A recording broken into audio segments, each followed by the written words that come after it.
Eto malupit mga idol. Galing ka ng bundok, bumaba sa bayan para manood ng show, pero hindi mo akalain na ikaw pala ang mag-show. Hiyawan daw yung mga tao. Grabe, dito kay Rims Play sa kanyang video mga idol. Ano nga ba? Ito mga idol, bakit naghihiyawan mga tao? So let's go, panoorin natin mga idol. Ayan. Si kuya oh. Daming tao nga no? Ayan no?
Yon, grabe.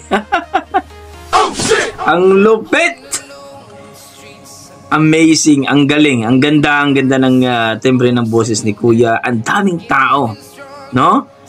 May potential si Kuya. Sana sisikat si Kuya mga idol. Paki-share po ang kanyang video mga idol. Dito kay Rims Place. Grabe, nambis ako dito Nakala ko, yan sinasabi natin mga idol, don't judge the book by its cover talaga. Grabe.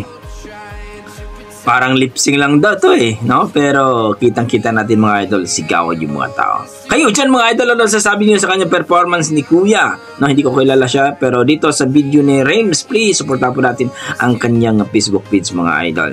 Ang galing, ang ganda, at talaga namang masasabi natin, bihira lang ang ganitong may talent mga idol. Lakasan ng loob talaga. Grabe, ang daming tao. Okay, hanggang dito lang mga idol. Maraming salamat. Yan ang ating mga dugong Pinoy. Maraming salamat mga idol. Iba talaga ang ating mga Pilipino mga idol. Halimaw pagdating sa kanta. God bless mga idol.